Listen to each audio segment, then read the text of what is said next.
Hi guys, இன்றைக்கி நம்ம என்ன பார்க்க போகிறோம்னா யூனிட் 5 டேட்டா ஸ்ட்ரக்சரில் பைனரி சர்ச் பார்க்க போகிறோம். Binary search is an search algorithm used to efficiently find the position of a target value within a sorted array. It repeatedly divided the search interval in half and compares the target value to the middle element. Binary search அல்காரிதம்னா ஒரு search algorithm எஃபிஷியண்ட்டாக use பண்ணுறோம். எதுக்குன்னா position of the எலமெண்ட்டை கண்டுபிடிக்கிறதுக்கு. இது linear சர்ச்சை விட அப்படியே முற்றிலும் மாறுபட்டது. எப்படின்னா, ஒரு சார்ட்டட் அரே இருக்குது. சார்ட்டட் அரேவை ரெண்டாக பிரிக்கிறோம். ஓகேங்களா? மிடில் எலமெண்ட் சூஸ் பண்ணி மிடில் எலமெண்ட்டை வச்சு அந்த அரேவை வச்சு கண்டுபிடிக்கிறோம். ஓகேங்களா? ஸ்டெப்ஸ் பார்ப்போம். Start with the entire array as a search range. ஓகேங்களா? Find the middle element of the range. Compare the target value within the middle element. ஓகேங்களா? If the target matches the middle element, the search is successful.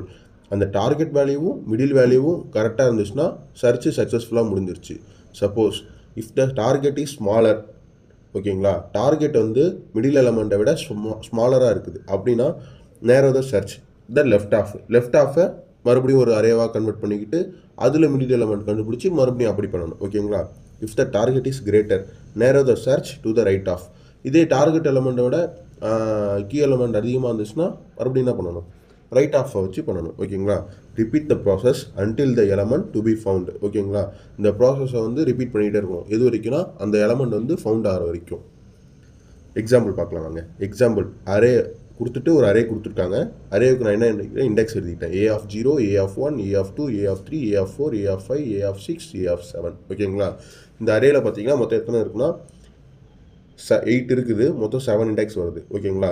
இப்போ இதுக்கு middle element எப்படி நான் கண்டுபிடிக்கணும்னா, middle பார்த்தீங்கன்னா எனக்கு என்ன இருக்குதுன்னா 10ம் 23 இருக்குது. இதில் நான் ஃபஸ்ட்டு எனக்கு என்ன இருக்குது, லெஃப்ட்டில் 10 தான் இருக்குது. அதை நான் என்ன எடுத்துக்கிட்டேன், என்னோட மிடில் எலமெண்ட்டாக நான் கன்சிடர் பண்ணிக்கிட்டேன்.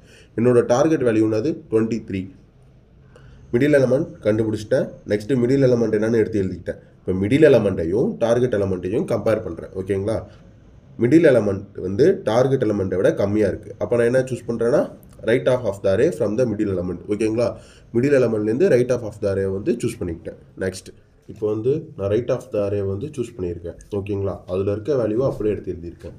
A4 23, A5 35, A6 40, A7 50.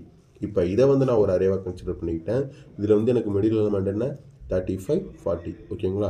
இப்போ நான் என்னென்ன அதே போல தான் left of the array first இருக்கிறத மிடில் எலமெண்ட்டாக நான் சூஸ் பண்ணிக்கிட்டேன். மிடில் எலமெண்ட் சூஸ் பண்ணிக்கிட்டேன், எடுத்து எழுதிக்கிட்டேன். நெக்ஸ்ட்டு என்னோட டார்கெட் எலமெண்ட் என்ன 23. 23யும் 35யும் கம்பேர் பண்ணுறேன். 35 இஸ் கிரேட்டர் தென் 23. ஓகேவா? அப்போ choose the left of the array. Left of the அரேயில் ஒரே ஒரு எலமெண்ட் தான் இருக்குது. ஓகேங்களா? அந்த எலமெண்ட்டை நான் சர்ச் பண்ணுறேன். அப்போ சர்ச் பண்ணும்போது என்னோட மிடில் எலமெண்ட் ஃபவுண்ட் ஆகிடுச்சு. 23 தான் என்னோட மிடில் எலமெண்ட் ஃபவுண்ட் ஆகிடுச்சு. எந்த பொசிஷனில் ஃபவுண்ட் ஆகிருக்கு? A4ல் ஃபவுண்ட் ஆகிருக்கு. தேங்க்யூ.